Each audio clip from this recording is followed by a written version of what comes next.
Hi, and welcome to the second episode of History of Fan Anime in North America. I'm William Chow, your host, and in today's episode, I want to do a quick run-through of what our environment was like back in the early 80s with anime, and how anime is obtained, because obviously there's a lot of technological differences that will affect how we get anime from back then to how we get it now. So today I want to basically paint a picture for you of what it was like to try to get anime back in our time. And then basically I'm going to set this as our base for future episodes, so that if I need to make a reference to what we were trying to do with, let's say, laser discs, or the types of say tape trading that we had to do, then I can refer to this particular episode as the technological beginning to how we did things. So you'll have to use a little of your imagination. I'll try to paint the picture as best as I can, and try to give you some real references to go by. Okay. So we'll begin. So the year is going to be about 1985, 86. Okay, that was when I first came down to Vancouver, and when I got here, I was very interested in getting more anime, but you really had nowhere to get it, and I didn't know how to get it. At this time, of course, Google doesn't exist. The internet doesn't exist the same way that we think it exists now. You couldn't, just go to your yellow pages and open up the book and look up Japanese animation, because it's not there. You can find a lot of other Japanese things, and that's what I ended up having to do. I had to basically look in the phone book for things like Japanese grocery stores and maybe a Japanese bookstore and things like that. And with that, one of the things I managed to find was a small little family-owned Japanese bookstore named Sophia's Bookstore. And one of the books I ended up eventually picking up from them is something like this. This is a CD voice actor laserdisc catalog. It's sort of like it has basically listings of all the different various voice actors and what they've released. I'll go over this a little bit later. Okay, with this, I was able to get some more information about the different types of anime that was available in Japan, and this bookstore, Sophia's Bookstore, was able to order this stuff in for me. Sure, it took a long time, and sure, it cost lots of money, but they were able to get it in. And I'm going to cover this in a future episode. So, again, you want to subscribe. Go down below here where there's the word subscribe. You want to click that, and you want to also click the like. And that will make sure that you'll get your notifications of when the next episode will show up. And I'll go over how to purchase anime at that time, and what ordeal that was, and some of the stories that came up when I started ordering some more mangas, and even some more interesting stuff there. So then we get into the issue of how do we get this actual anime? Because obviously the internet is way slower than it was nowadays. Okay, here we're used to our devices like our iPhones and our tablets, and we have our laptops, and we have our internet-ready capable TVs and that kind of stuff. None of that stuff was available to us because the internet was nowhere the same idea as it was. The internet did sort of exist, okay? However, this is where the computer influences helped.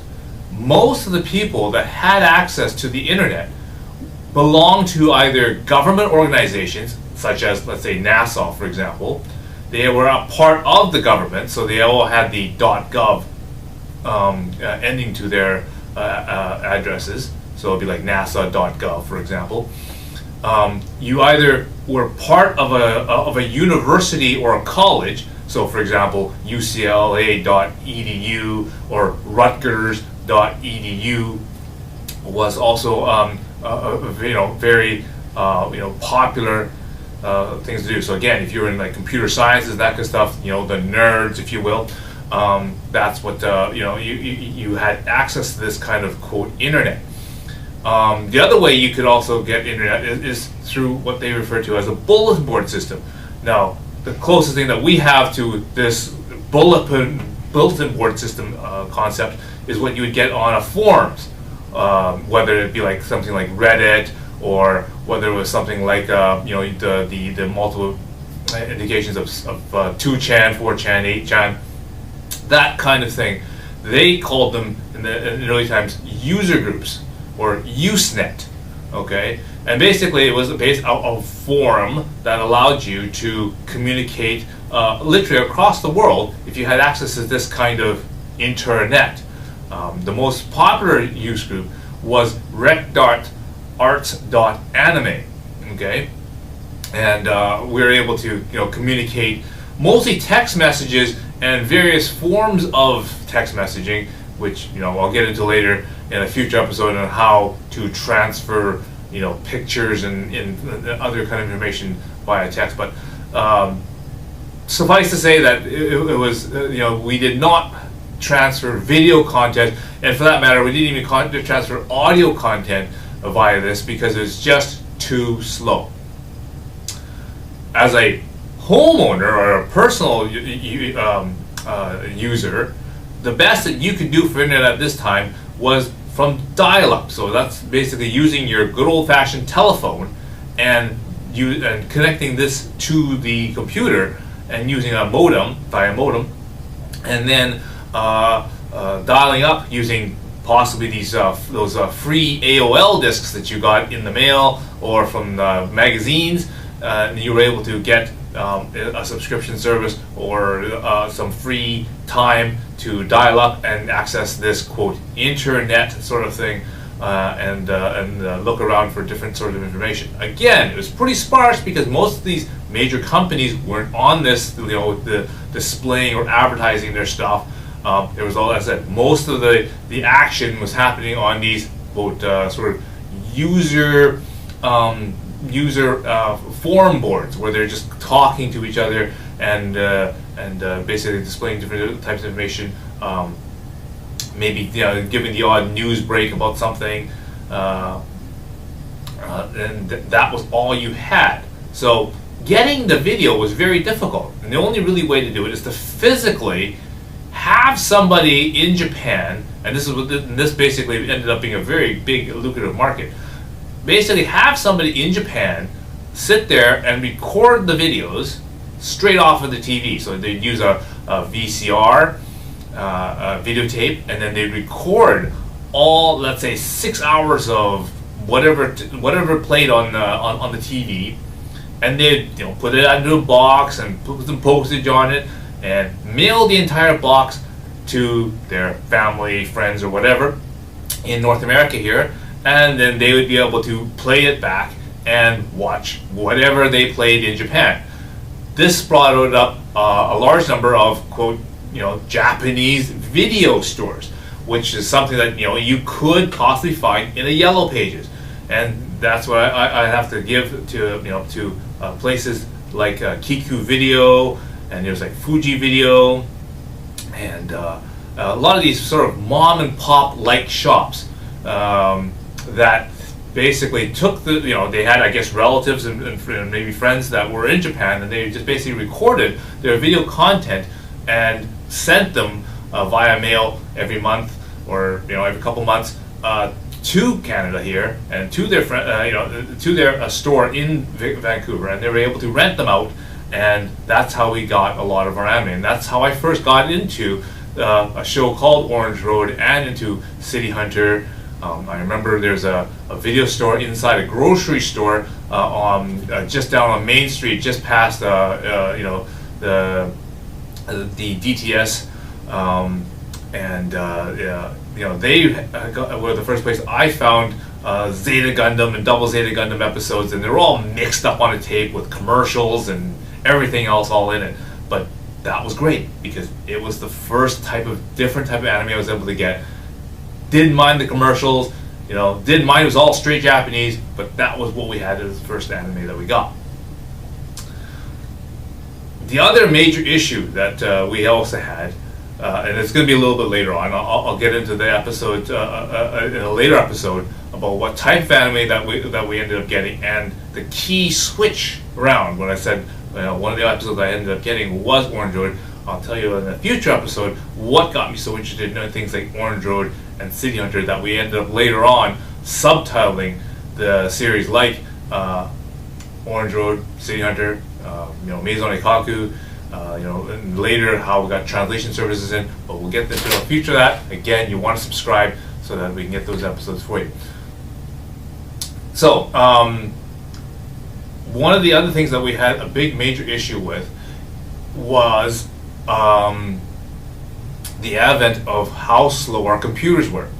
Now, at this time, and if you look, the major, popular computer was still the 8-bit computer. So we're talking the good old-fashioned Apple II series of computers. If you're on the Commodore type of guy, then you'd be talking about the Commodore 64. And there's these new computers that just sort of came out, which would be the Macintosh, the original big boxes, essentially, squarish boxes. And of course, if you're one of the Amiga type people, then you'd be talking about the Amiga 500, which I ended up getting as well. And if you're one of these Atari people, then that would be the Atari 52 ST. Those are the ones that were coming out at that time, which I got every single one of those things, and I was able to compare what was able to do with those units. And the first sort of implement thing that I was able to work with these computers was trying to figure out how to get these subtitles on, because this whole entire concept of watching these Japanese animations without any translations was really hard, and people just had a really tough time trying to watch anime and not really understand what the dialogue was. And sure, we had synopsis sheets, but they felt that they were missing too much of the action when you're trying to basically look down on the paper, read what's going on, and look up again, and then read the piece of paper, and then look up again. And it was really, really tough to do that. So we really tried to figure out a way on how to get subtitling done. And with my with a little help with some of the contacts that I got from the CFO, and if again go back to episode 1 where I talked a little bit about the CFO, one of the main key people who I got contact with was a person named Bruce Carlson. He was out of the CFO in Phoenix, I do believe, and what he was able to do is they were working on using the Mac or the Amiga in this case, and they were developing something, a piece of software called Turbo Titler, and it basically worked with what they refer to as a genlock, which if you're wondering what that does, it uses basically the same technology that the weather people do with blue screening, and basically it puts a certain color, usually it was like a blue or a green, on the screen, and anywhere you saw the blue or the green on the screen, you would be able to see the computer text, and everything around it would be still the video. Again, the same way that how the weather people would overlay a map of let's say Vancouver behind them, and then they'd be able to stand in front of it and tell you what's happening with the weather and where the cold fronts and things are going. So they're using that similar type of technology. We were trying to figure out a way on how to get the title on. Now, again, I'm going to cover how fan subbing and how titling in a linear format was so difficult and basically lent itself to so many errors and that kind of stuff, because that was one of the big complaints that in the early time was accuracy of titling and where that was.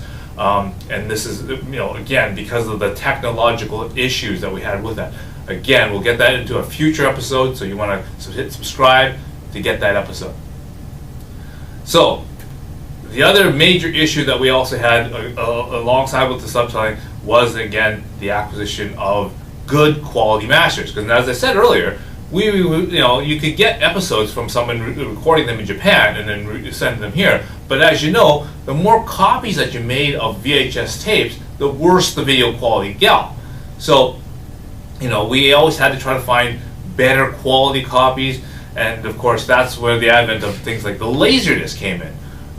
It was basically a predecessor to a DVD. I showed you what a Laserdisc looks like in episode 0. I'll get into more about what Laserdisc technology meant to us, and some more examples of Laserdisc and all the kind of cool things that Laserdisc has in them. But I'll show that in a separate episode, because I want to keep this episode more about technological changes. So again, hit subscribe. You want to hit that and get that episode in the future. Okay.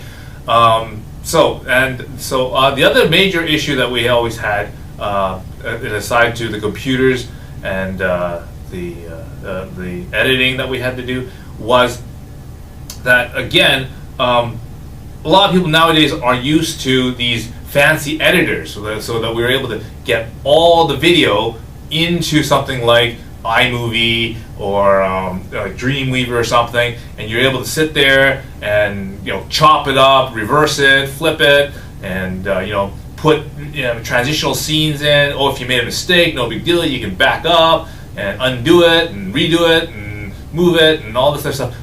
You can't do that in this thing because the computers weren't strong enough. The hard drives couldn't hold all the data.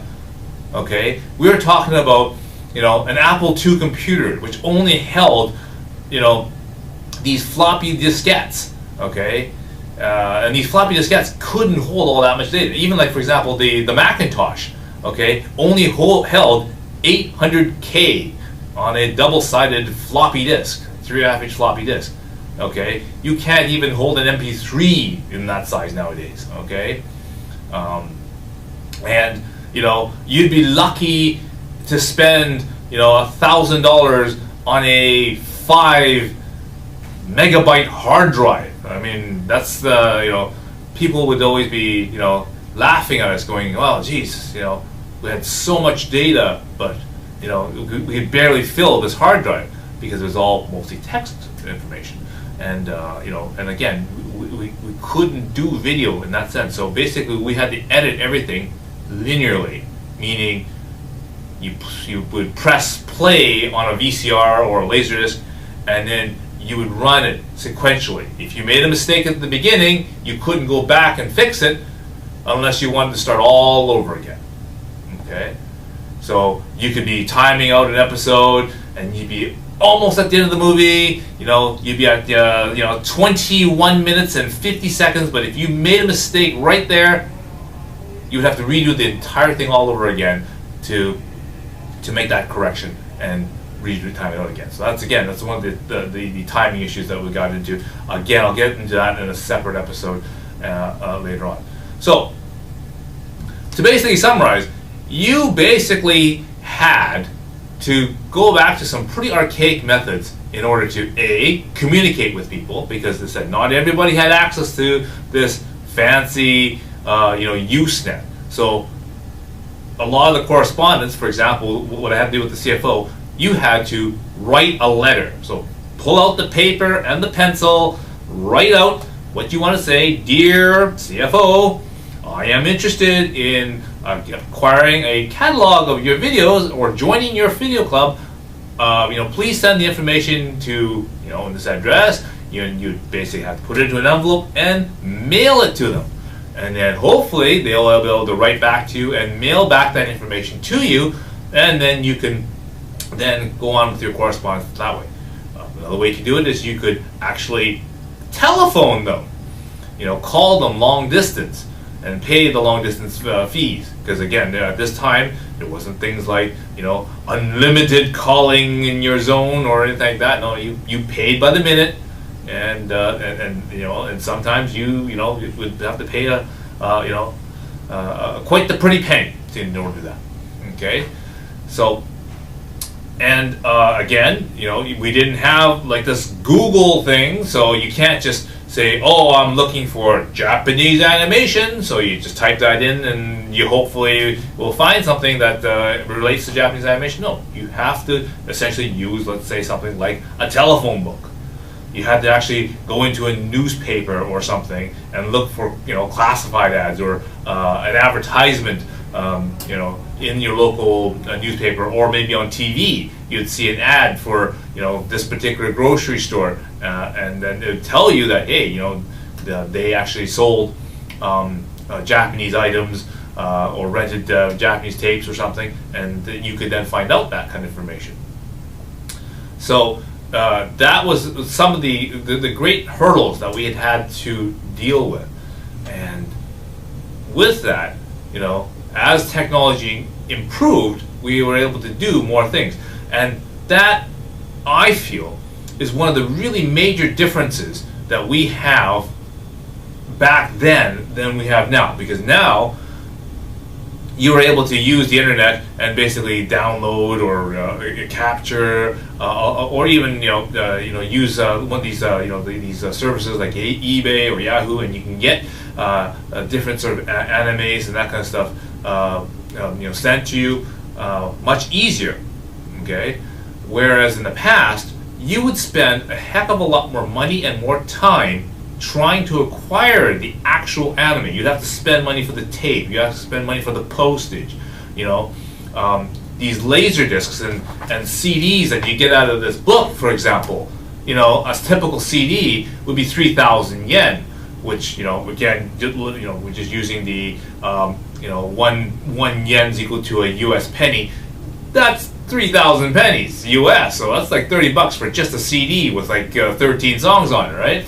Or a typical laser disc is like 6,000, 7,000, 8,000 yen for just a single laser disc, and a laser disc only held an hour to 2 hours of video content, depending on which format it was in. So you're not getting a lot of anime, but you're paying a lot of money. So again, in the early days, if you wanted to acquire anime, you needed to be ready to spend the money.